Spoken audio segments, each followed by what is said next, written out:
生命の分子機械、その設計図を全部収めた巨大な図書館があるってご存知でしたか？今回はですね、日本のタンパク質構造データバンク PDBJ の世界を覗き込んで、生命の秘密を解き明かす旅に出かけてみましょそもそも僕たちの体って消化したり考えたり動いたり、その全ての活動がタンパク質っていうものすごく小さな機械のおかげで成り立ってるんですよね。まさに生命の働き者です。じゃあその働きってどうやって決まるんでしょうか？その秘密はね、立体構造、つまり 3D の形にあるんです。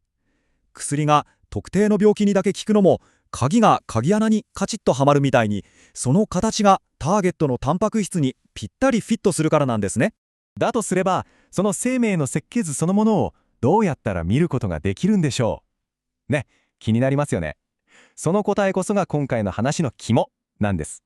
はい、というわけでまずはこの分野の基本中の基本、タンパク質の構造を集めた世界的なデータベース PDB について見ていきましょう。 PDB、つまりタンパク質構造データバンクっていうのは、世界中の科学者が見つけた分子の設計図をみんなで共有するための巨大な公共図書館みたいなものなんです。誰でもいつでも自由にアクセスできるんですよ。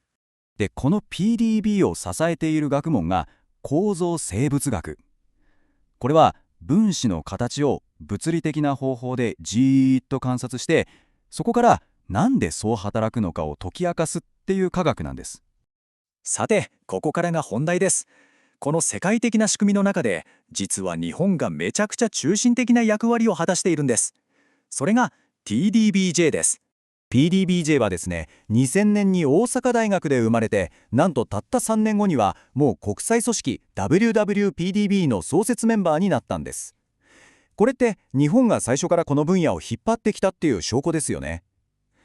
今ではアジアとかオセアニア地域のまさに中心基地として動いています。で、このスライド見ると、その貢献度がどれだけすごいか一発でわかりますよね。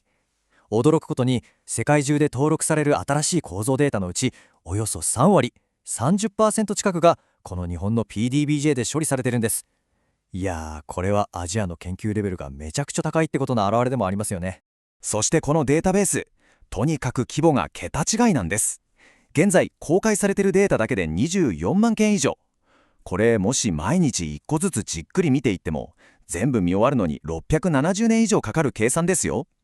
しかもその数は今この習慣もどんどん増え続けてるんです。ここでちょっと面白い豆知識を一つ。この PDBG のロゴマーク、よく見てください。これ実は日本で一番最初に構造が解かれたタンパク質シトクロム C の形がデザインの元になってるんですよ。なんか日本の科学の歴史に対するリスペクトが感じられていいですよね。じゃあ次に進みましょうか。研究者の人たちがこのとんでもない量のデータをどうやって使っているのか、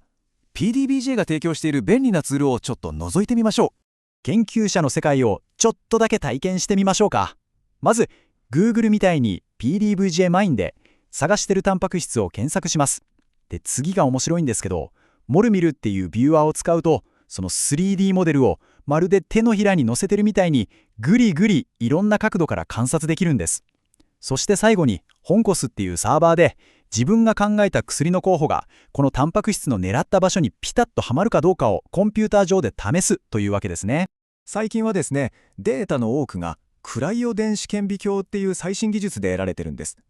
これは分子を一瞬でカチンコチンに凍らせて、生きている時に近いありのままの形を観察するっていう画期的な方法なんですね。PDBJ にはこの技術のデータを専門に扱う EM ナビゲーターというサービスもあります。さっき出てきた予測ツールホムコセ、あれが賢い予測をできるのには理由があって、その裏には相動性っていう科学のルールがあるんです。簡単に言っちゃうと、進化の過程で親戚関係にあるタンパク質は形も働きも似てるよねっていう考え方です。これを使えば分かっているものからまだ分からないものを推測できるというわけです。さてここからはこういう基礎的な研究が僕たちの暮らしにどうつながっているのか、特に創薬、つまり新しい薬作りの世界にどう影響しているのかを見ていきましょう。このスライド、創薬の歴史がガラッと変わったことを示してます。昔はもう何千何万っていう化合物を本当に数打ち当たる方式で試してたんです。でも今は違う。PDBJ のデータを使って病気の原因になるタンパク質の形を正確に知り、そこに狙いを定めてぴったりはまる薬をデザインする構造ベース創薬っていうのが主流なんです。もっと具体的に言うと、病気の原因タンパク質にあるポケット、つまり薬がくっつくべき場所の形を特定して、そこをピンポイントで狙う薬を設計するんです。皆さんの記憶にも新しい新型コロナのパンデミックの時も、ウイルスのタンパク質の構造がものすごいスピードで公開されて、世界中の治療薬開発を劇的にスピードアップさせたんですよね。さあ、いよいよ最後です。PDBJ が次のテクノロジーの波、そう AI とどう融合していくのか、その未来を見ていきましょう。ここで大事なのは、AI が今までの実験データを置き換えるんじゃなくて、統合されるってことなんです。アルファフォールド2みたいな超高精度な AI の予測と、何十年もかけて積み重ねてきた信頼できる実験データ、この2つを組み合わせることで、研究の可能性がもう爆発的に広がるんですよ。その具体的なチャレンジがこの BSM アークです。